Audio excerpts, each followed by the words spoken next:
Welcome to the Association of Independent Maryland and DC Schools College Fair. We're so excited to have you participating in this event. We have some fantastic schools here with us today. Each will have 6 minutes to share more about their institution, but we'll be around the entire session to answer your questions. My name is Nashira, and I will be your facilitator. Before we get started, a few housekeeping items. Your camera and microphone are off, so the panelists cannot see or hear you. You can use the Q&A button on your screen to type your questions to our presenters at any time. This is just one of many different sessions happening, so be sure to check the schedule on the website. This presentation is being recorded and will be available at strivescan.com/AIMS. I'd now like to turn it over to our first presenter, St. Mary's College of Maryland. Thank you. Good evening, everybody. My name is Ryan Mizak, and I'm the Director of Admissions at St. Mary's College of Maryland, the National Public Honors College. And I'm happy to see you today. As you can see from the image up here in my background, we are famous for our waterfront campus on the St. Mary's River, right where it turns down into the Chesapeake Bay. So we are about an hour and a half south of Washington, D.C., in one of the most beautiful parts of the country. I would say when people think about the National Honors College and what that really means and what it evokes, for us, we truly provide a comprehensive honors college experience for all of the individuals that come to us. At other institutions, an honors experience might sequester to a handful of students that are given access to resources and faculty members and research experience and study abroad experiences in a way that's very restricted. But here at St. Mary's College of Maryland, we provide those comprehensive experiences to everybody. And we have a passion for providing prestige and access in that way so that all students that come to us get those experiences. What that really means for us is what we like to call our lead curriculum, learning through experiential and applied discovery, and what we call the Honors College Promise. At St. Mary's College of Maryland, in addition to our beautiful waterfront, all students will complete a internship in professional education that's embedded in all of our coursework, a study abroad or international experience, in addition to a research opportunity called the St. Mary's Project. What this looks like for students in a way that it's unique is that in your first year, you will have 2 courses as part of your general education curriculum that are co-taught by faculty members as well as experts in the field. So compared to other general education courses, you might find that it's very theoretical coursework. For us, we do our best to make it very applicable so that students can get a grasp of what does graduate school and research really look like and what are the exact types of jobs out there. For example, we would have a course that's co-taught by a nuclear engineer and an economics professor. And the course might be about economic development and energy sustainability. And it's taught in a way that for our students that might be coming through a liberal arts education, they can see, wow, I can work at a nuclear power plant, even though I'm not studying nuclear engineering, and have a big impact on our community and world around us. So we do that for all of our students going through. And then finally, I'd like to talk a little about the St. Mary's project, which is our graduating capstone. All students will do a year-long research project that will be facilitated one-on-one with a faculty member of their choice in a subject of their choosing. At St. Mary's College of Maryland, most students will study more than one subject, more than one field, and this provides them an opportunity where they have a tangible deliverable if they're applying to a very selective graduate program or professional school, or it provides an opportunity to have a showcase when they're going for that first job after graduation. And that is an item that we're very proud of. And then finally, our last point that I think that makes us very unique among all colleges in the country is that we have unparalleled student life. Princeton Review ranked us as having the 4th happiest students in the country, and that was during a pandemic year.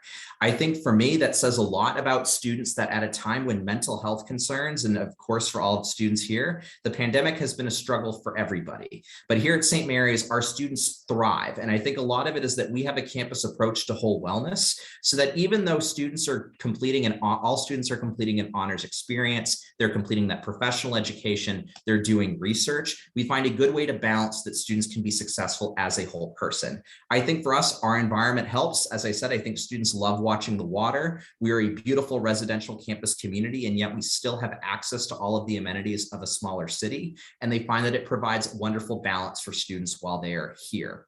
I do want to mention we are about 90 minutes south of Washington, D.C., but we are anchored in the Lexington Park metropolitan area in St. Mary's County. And so we do have a shuttle that takes students to all of the amenities in the area, including everything from grocery stores to Target to Walmart to Lowe's, to having access to barber shops and hairdressers that might work with natural and textured hair, to having access to a lot of ethnic groceries. So for our students, while they have ease of access and might need a car, it's certainly an opportunity for them that we provide a lot of access to our local communities and areas.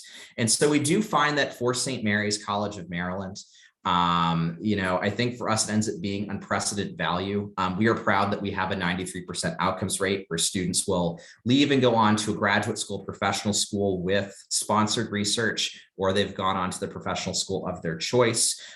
We also find that students through our lead curriculum end up being very successful in navigating their local job market and community. So I think for all of that, we're very proud of what we have to offer down here at St. Mary's College of Maryland, where they get not just an invigorating academic experience, it's very enriching, but they also have an excellent balance of life that you typically will not find at other institutions. Perfect. And I'll yield my time to Shira. Thank you so much. Now we'll have Rollins College. Yes, hi there, everyone. Gonna go ahead, share my screen. All right, good evening, everyone. Thanks so much for being here. My name is Alyssa Jovita. I serve as the Senior Associate Director of Admission at Rollins College, and excited to have you all here tonight virtually. So a little bit about Rollins. Important to start off with the fact that we are a liberal arts college. And so that means you will get a well-rounded education. I'll talk more in a minute about all of the majors and minors that we offer, but we provide what we call a 21st century liberal arts education, making sure that we're preparing our students with the skill set to make a difference in the changing world. We were founded in 1885. That makes us the oldest college in the state of Florida. We're located in Winter Park. So if you haven't been down to our area before, Winter Park is about 15 minutes away from downtown Orlando. It's a very quaint area outside of a major metropolitan city, and about 45 minutes from Disney World, which I know many of you have probably made it there. So just to give you a sense of place, that's where we are. We're also about an hour from the beaches, which is really nice. And so we love our location for the fact that it provides kind of best of both worlds with small town charm, but also access 15 minutes away from all of the opportunities that a major metropolitan area offers. As you can also see, we are situated on Lake Virginia. So it's a beautiful lake as part of the Winter Park chain of lakes. So that provides our students with a lot of opportunities for waterfront activities. We have sailing teams, we have water ski. So if you're an outdoorsy student, this is really potentially a great option for you. So we have just over 2,000 undergraduates. So we are a small liberal arts college, like I said. About half of our students come from Florida, 40% come from out of state, and we're proud of our international population as well. We represent about 60 different countries on our campus, so you hear a lot of languages being spoken. Orlando is a very international city, so we want to make sure that our campus also mirrors that. And then of our out-of-state population, we get a lot of students from the Northeast as well as the Mid-Atlantic. So speaking of academics, we want to make sure that our students are prepared with, the skill sets for a changing world. So we offer 60 different academic programs at Rollins. These range from majors to minors to pre-professional tracks. So if you're looking to go on to law school, med school, we have all of those different tracks for you to be on and make sure that you're prepared as a competitive applicant for whatever that next step is. One of our signature programs is our 3-2 Accelerated Management program. A great option for students that ultimately want to pursue an MBA because you get a liberal arts degree in 3 years and then you go directly into our MBA program on campus, which is actually the #1 program in Florida, as well as top 20 in the country. Like I said, we have just over 2,000 undergraduates, so that allows us to have small classes. Our average class size is 17. So as you can imagine, mentorship happens really naturally in the classroom because our faculty really get to know our students well and know what their goals are, both academically and outside of the classroom. In terms of student life, very robust. I like to start with the fact that we are primarily a residential campus. So most of our students do live on campus for all 4 years. True to the liberal arts residential model, we actually require students to live on campus for 3 years, but we have lots of great options in terms of typical dorm style. We have an amazing apartment complex. You can kind of see it in the background. That's one of our newest residential halls that we have at Rollins. But because we have that residential model, our students are very much ingrained in our campus community. It is definitely not like a suitcase campus where students are leaving. There's tons of activities going on every single weekend, and most of them are put on by one of our more than 100 different student organizations. So we have service organizations, we have a national championship winning debate team, we have entertainment organizations, pretty much anything you can think of, our students have put together. We are NCAA Division II, so most of our sports do offer athletic scholarships. So if that's of interest to you, I'm happy to chat with you about it. But very competitive sports, as we're in the most competitive Division II conference in the country. So one great perk of Orlando is the fact that it is such a fast-growing city. So not only does it provide a lot of fun for our students and things to do off campus, but we also have a lot of internship opportunities for students and great jobs for students that want to stick around after they graduate. As you can see on the screen, 97% of our graduates are engaged in the workforce, grad school, or volunteer service within a year of graduation. So we have very good outcomes. We want to make sure our students are prepared for that next step. And you can see some of the logos for the graduate schools and the companies that we place students in internships and jobs with every single year. All right, so applying to Rollins, I know many of you are underclassmen at this point, so just important to know that we do holistic review. I have the stats up on the screen, but important to keep in mind that we are a test optional institution, so we do not require test scores for admission. And we will automatically consider you for partial academic scholarships when you apply. So they range from between 10 to 32,000, and 85% of our students get some form of financial aid. So we really do work to make Rollins a financially feasible option for our students. Would love to have you on campus. We have lots of visit opportunities. The link is on the screen. And then I am your admission counselor because I work with all of our students from Maryland. So please reach out to me by email if you have any questions. Thank you. Thank you. We will now have Rensselaer Polytechnic Institute. Thank you, and good evening, everyone. My name is Ulysses De Armas. I am Associate Director of Undergraduate Admissions at Rensselaer Polytechnic Institute, which is actually the oldest technological research university in the United States. We were founded in 1824. Currently, we have about 6,300 undergraduate students and about 12 to 1,300 graduate students. We are a predominantly undergraduate research university. We have the oldest civil engineering program in the English-speaking world. We're a university of 5 very interconnected schools. We believe in giving the students an opportunity to be as interdisciplinary as they would like to be. So it's not uncommon for engineering students to walk away with a degree in engineering and doing a dual in either our management school or something within our School of the Humanities, Arts, and Social Sciences, or in our science school. So as you can see, we do have 5 schools. Our School of Architecture is one of our smaller programs at Rensselaer. The main one is our Bachelor's of Architecture, which requires a portfolio, and that's a 5-year program, pre-professional. Our engineering program has 11 majors.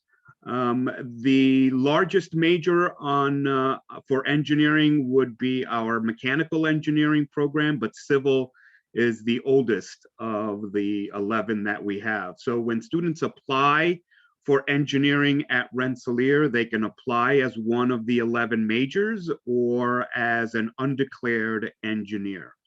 Either way, they have 3 semesters to figure out what it is that they would like to do. We have a very immersive program because we are so technically based.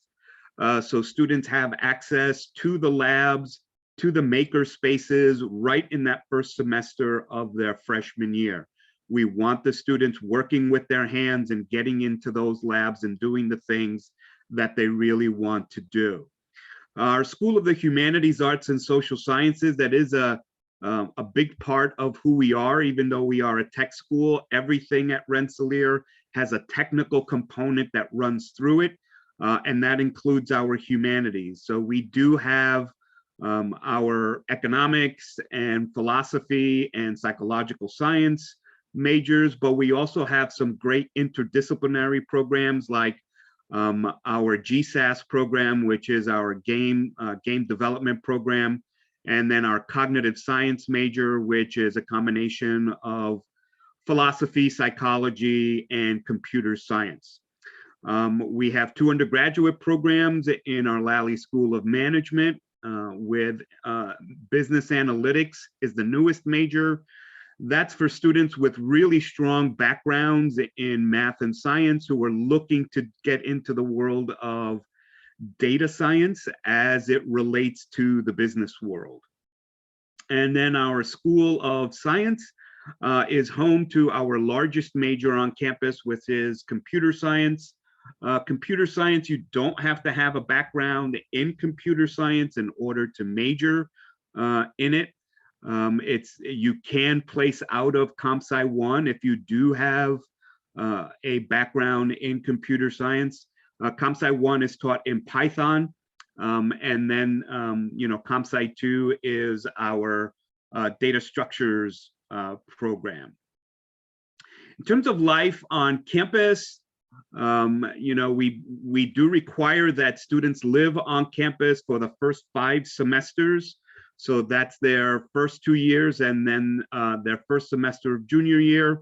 About 25 to 30% of the students after that time period will request to live on campus. And typically we don't have an issue with having students or being able to house students on campus. We have one of the oldest student unions, student-run student unions in the United States. In terms of sports and recreation, we have 23 varsity sports. 21 of them are Division III. Our only 2 Division I sports are men's and women's ice hockey.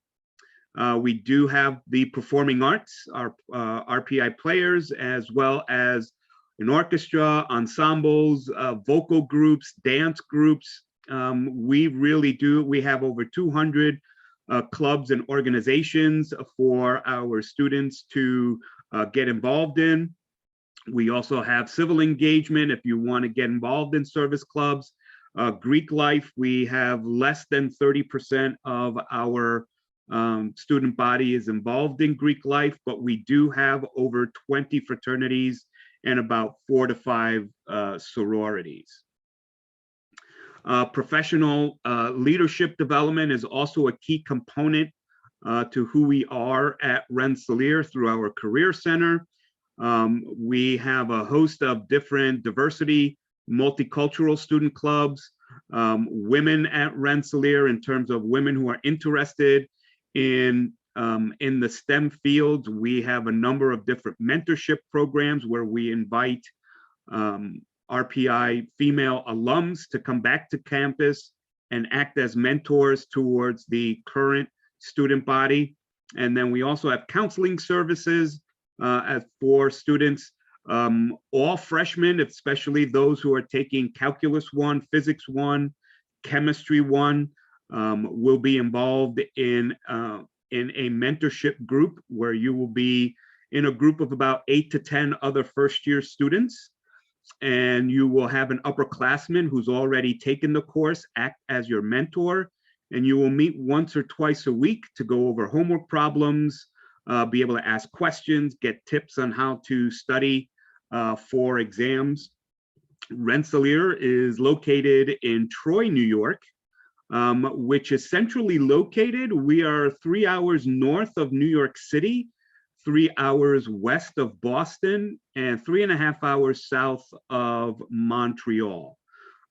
So look forward to speaking to you and to answering any questions that you have.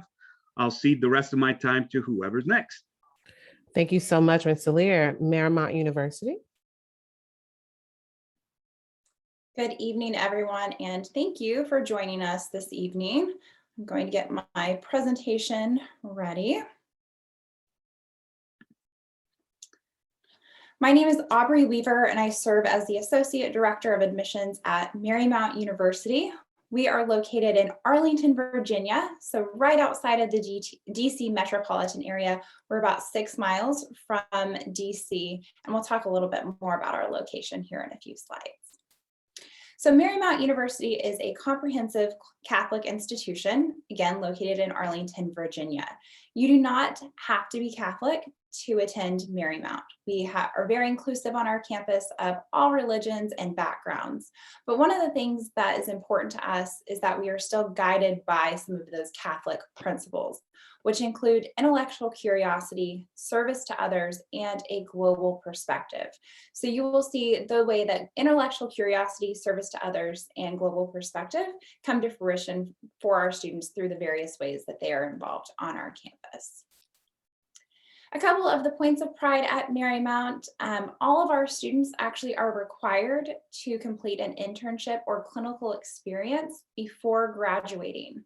Because we're located near DC, internship opportunities really are abundant. Our students are able to take advantage of being close to DC, but then being on our campus, which is a little bit further removed from downtown DC, but they can hop on the metro and they're a short metro trip away from their internship, or metro stop away from things to do in the city, going to museums, getting some of the amazing food that's available in DC.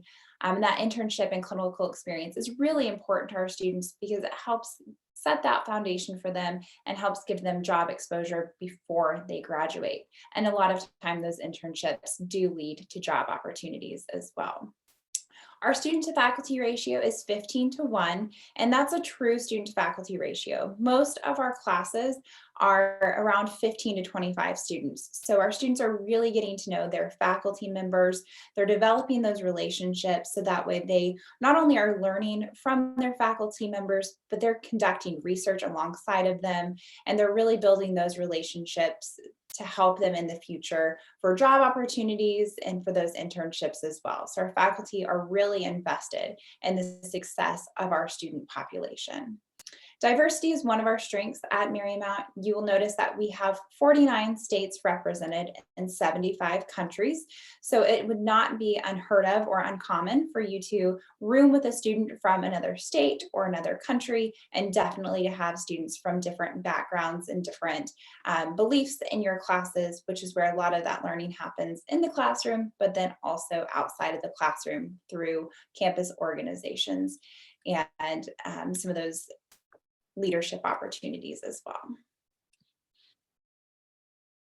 Again, all of our students are required to complete an internship. On this slide, we have a short list of our students' internship opportunities. This is not an exhaustive list by any means, but these are some of the companies that our students regularly intern with. And there's actually, Amazon is adding their headquarters too in Alexandria, Virginia as well. So we have a lot of students who will also intern at HQ2 in Amazon in the next several years to build on that partnership that we've already established. Marymount is a Division III institution, and so we do not offer athletic scholarships. However, if you are an athlete, you can continue with those athletic pursuits in college at Marymount. You will see a list of our athletic teams available here.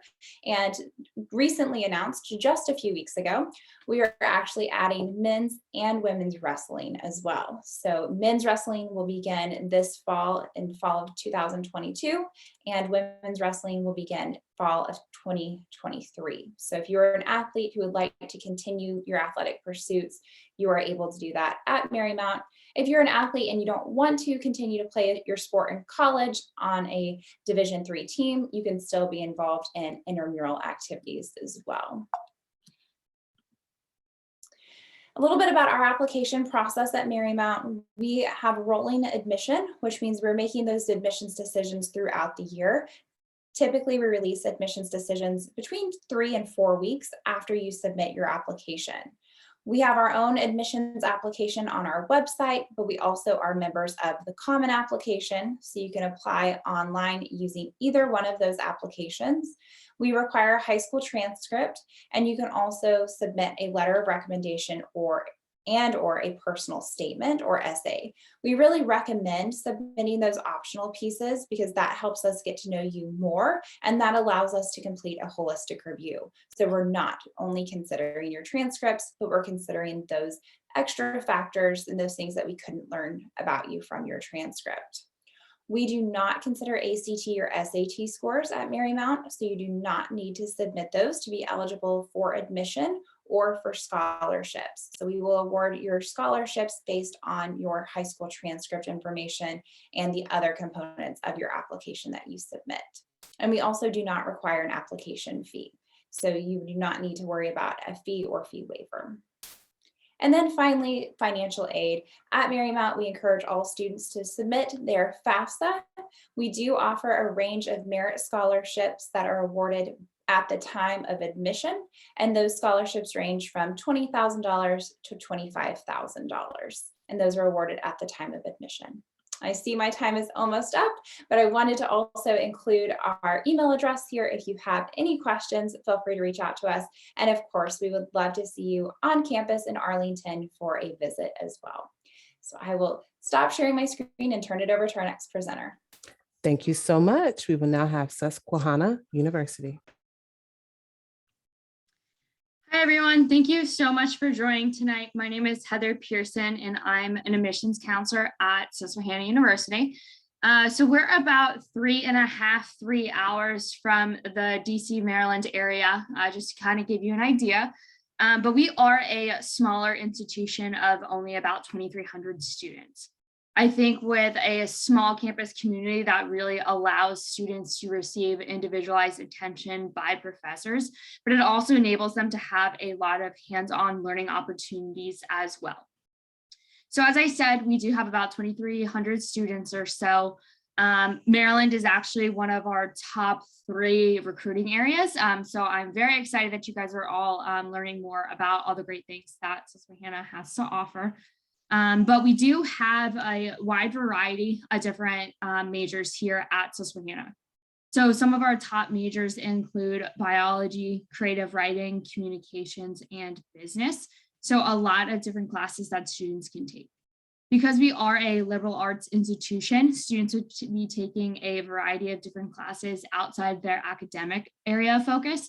So for example, a business student would be taking a fine arts class. And we have found that this really all-encompassing curriculum enables students to become more well-rounded, and it really makes them stand out when they are applying for graduate schools or applying for internships and or jobs. Because of our small campus, our average class size is only about 18 students with a student faculty ratio of 13:1. So again, a lot of personalized attention by professors. You're going to be an individual here at Susquehanna rather than just a number like at larger institutions. At Susquehanna, we do have 2 different types of advisors. So students will have an early advisor, which would be their first point of contact towards the university right when they deposit. So right before you even step foot onto campus in the fall over that summer period. And then you'll have an academic advisor who will be in your specific major for all 4 years. So they'll be a great resource for you to utilize, whether it's scheduling your classes, talking about your passions and your career aspirations, different things like that. One of the more unique aspects about Susquehanna is that 100% of our students will have some type of significant cross-cultural experience within their 4 years.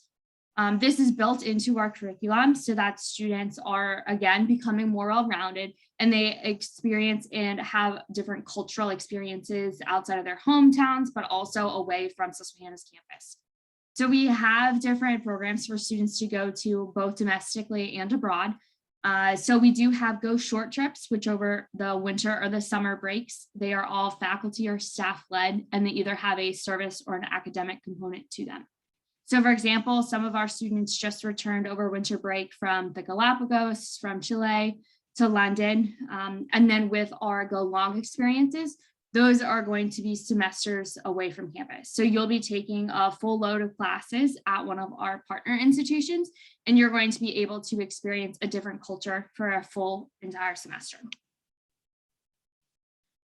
Shifting gears more into campus life at Susquehanna, we do have over 150 clubs and organizations at any given point in time. Many of our students don't necessarily feel the need to leave campus at all, other than their Global Opportunities program, solely for the fact that we constantly have things going on right on campus. So whether it's from athletics to Greek life to special interest groups like our beekeeping club, we do have a variety of different activities for students to remain active on campus. We do have a non-academic period of time between 4 and 6 or so each day, Monday through Friday, where students are encouraged to participate in different activities outside of the classroom. So they'll never have to miss class for athletics or for their club meeting or something like that.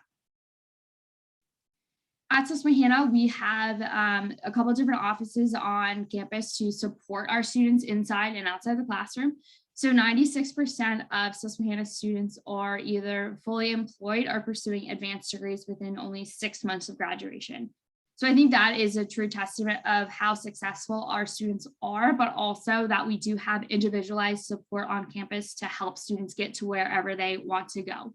We do have the Center for Academic Success, which helps students if they experience some type of learning curve or they just want to have some assistance in their academic classes.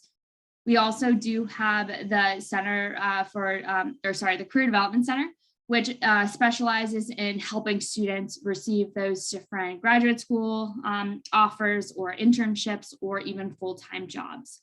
We do have different networking events to DC, to Maryland, where our alumni will come out and support our current students to kind of figure out what they want to do, how they can help them. And so that is a great additional support that we can provide for our current students. At Susquehanna, it's a very simple application process. So we are on the Common Application as well as the Susquehanna Success app. Both are free to apply with. In addition to your application, we ask for your transcript, at least one letter of recommendation, and an essay.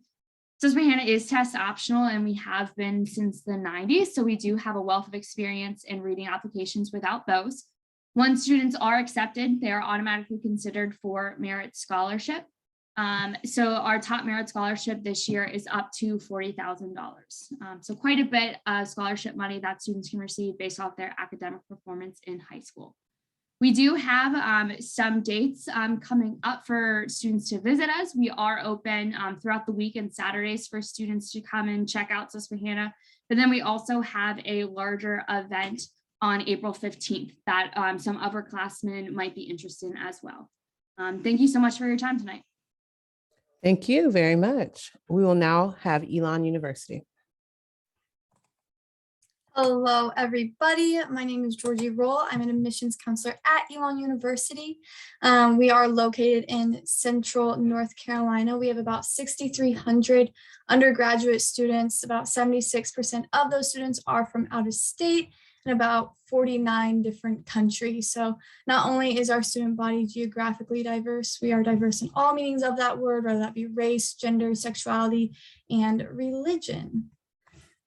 Maybe my PowerPoint will work. Oh, there we go. So we have about 5 different schools at Elon. You'll have direct entry into all 5 of those schools when you are admitted. So if you start in the business school and then realize maybe you don't want to do business, you are able to easily switch to communications or any other school. You can also double major in 2 different schools. You can major in one school and minor in the other. So there's a lot of flexibility to really create your own education at Elon. We have a 4-1-4 academic calendar. So what that means is in the fall, you will take 4 courses. And then again, in the spring, you'll take another 4 courses. But right there in the middle, in the month of January, we have what we call winter term. During winter term, you can do internship, you can study abroad, or you can take a course on campus. All of those will be worth 4 credits. So if you do it all 4 years, then you'll graduate with an additional 16 credits, which is equivalent to an additional semester. So that's how a lot of our students will kind of add in those extra classes maybe they were interested in taking, or double major or double minor. And then on average, our class size is going to be about 21 students. So they're all capped at 33 available seats. So you'll never have a lecture hall. Similar to a lot of the other schools in this panel today, that allows for really intentional relationships with your professors, knowing you as a human and knowing what you study and how you study best. So it's a really great experience within the classroom. Kind of looking outside the classroom though, we have the Elon experiences. So we know that you're coming for an education, but we really want to emphasize the fact that education does not just happen within a 4-wall classroom.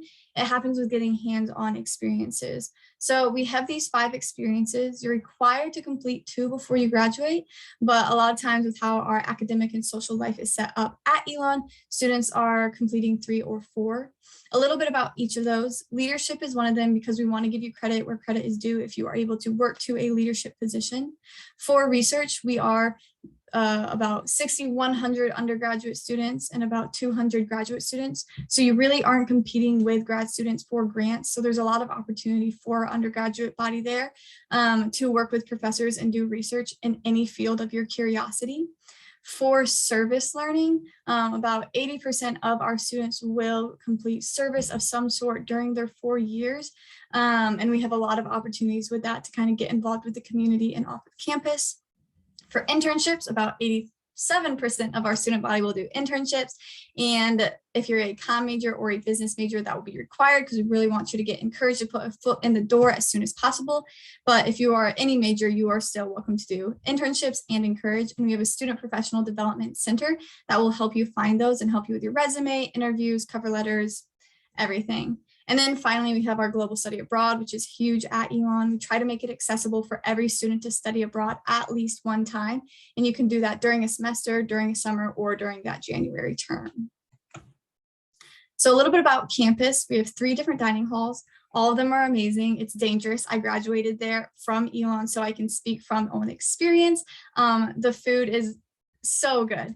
And then we have about 15 different retail options. We have 8 different neighborhoods from you to choose from. We're required to live on campus for the first 2 years, and then it's your choice from there.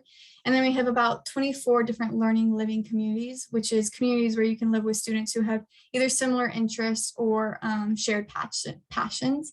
And then we have about 280 plus student organizations. So there's always something to do, everything from climbing club, macaroni and cheese club, to Greek organizations, club sports, intramural sports. So really easy to get involved in at Elon, and a lot of students are a part of all communities and multiple organizations.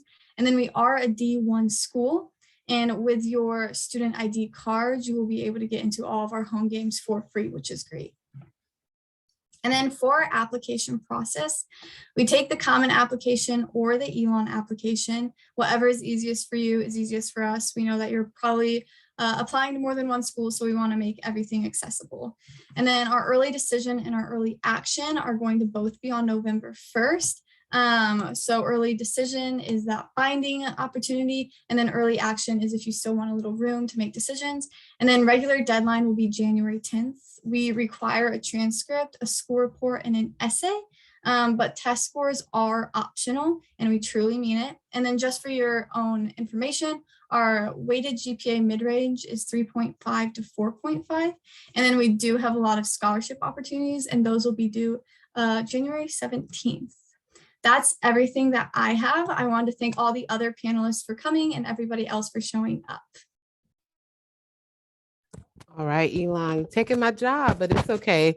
If everyone could join me back on screen, we have time for a quick question and answer.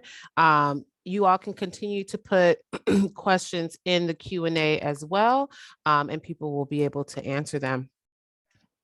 So the question I have first is, what advice would you give someone going through the college search process? St. Mary's College of Maryland, you are up. Sure. I would say that, I think my biggest piece of advice in going through the admissions process, I think, is one, I think to stay organized. I think if you're already starting on developing your list, it's helpful to get a grasp of which school is really looking for what type of document, because there are nuances between the schools, even if you're applying on the common application or the coalition application. But my second piece of advice is really in how students approach their essays. I'm finding that with the essays, I feel as if students feel that there is almost something formulaic that schools are looking for, that it's always having to either be a mea culpa because there might have been one grade that you're not happy with, or it's overcoming, a large struggle in your life that might have an outsized part of it. But I would say that the essay is truly the opportunity for you to let the committee, thank you, is truly let admissions committees really understand who you are as an individual, and to not be afraid to maybe tackle obscure topics. I think the best essay that I've read in the last year was about how much a student loved their local Chinese takeout restaurant and what it meant for them and their community. And oftentimes when people think about essays, they don't think about writing about a Chinese food restaurant or writing about their favorite Disney princess. And so I think that is the biggest piece of advice I would get to all of you, is how you are approaching, I think, the planning process, but also really embracing the college essay as an opportunity for you to really share yourself. All right, thank you. Rollins College, what's your advice? My piece of advice is, if possible, keep an open mind and visit a wide variety of different places, just because we hear from many students that until they actually step foot on a campus, it was really hard to kind of envision themselves there, or not, right? So I think if you can plan some visits to some different places, even if you're going on vacation with your family, stop by the college in that area or something, and take advantage of the virtual visit options that are out there. I think one blessing in COVID, there haven't been a whole lot, but is that many of us now have virtual visit options. And while I don't think they necessarily replace an in-person visit, it's a really great kind of initial research tool for you to see the campus and learn some more about an institution before you take the leap to actually go see them in person. So visit campus. All right, thank you. Rensselaer Polytechnic Institute, what's your advice? My piece of advice is to remember that, yes, this is going to be a long process. It's going to be a tedious process at times. You're going to get frustrated at each other. Parents are going to get frustrated with their student. Students are going to be frustrated with their parents. And so my piece of advice always is, this should not be a topic of conversation every single night at the dinner table. Pick one day every 2 weeks where you're going to sit down with your parents and you're going to let them know how far along the process you are and what you've done, because they do deserve to know what's going on. And if you want them off your back for the next 9 months and you want their support, then you should be giving them information that they have a right to know. So don't let this have fun with the application process, but don't let it be a daily topic of conversation, because that's going to be the fastest way for students to check out, or for it to cause a lot of family strife. Thank you. I appreciate these gems. I haven't heard these before. So Marymount University. I was actually going to say that as well. This is part of why I love this job, is connecting with my colleagues from other institutions and hearing their perspective as well. But my advice would be, to use us as resources as well. All of your admissions counselors at the schools that you're applying to, you are not expected to be the expert on every school that you're applying to, but good news, you have people at those institutions who are the experts or can get you to the expert if they don't know the answer to the question. So please connect with us. We are here to help, and usually college admissions counselors chose this profession for a reason. We believe in higher education and we believe in you, and we want to help you along this journey. Thank you. Susquehanna University. Kind of going off of what Aubrey said, I would definitely say my biggest tip of advice in this college process for you all is to absolutely do your research on schools. I think there are so many different institutions for students out there that they don't necessarily know of, but they have heard of all these big name schools, or they just tend to side with schools that they know of, that their peers have gone to, their parents have gone to. But truly do your own research, because this is probably one of the biggest decisions you've made to date. So figuring out what you want to do, if you don't know, figure out a good location. But truly finding the best fit for you is what your parents want, as well as admissions counselors. So talking to current students, professors, your admission counselor is a great way to start with that. Thank you. And then Elon University, could you round us out? I feel like everything I was going to say was said. Really going off of Heather and Aubrey, though, reach out. Like, don't hesitate to ask questions. That's the only way that you are going to find out more. Students, I encourage you to reach out yourselves. Parents, I encourage you to encourage your students to reach out and really use us for what we're here for. Thank you. So I want to thank the panelists and thank you all for being here. When you close this window, there will be a link to a very quick 5-question survey. We'd appreciate any feedback that you can provide. We encourage you to check back to the schedule and sign up for more sessions. You'll be able to find this session's recording, as well as all of the other session recordings, at strivescan.com/AIMS. Have a great one. Thank you for being here.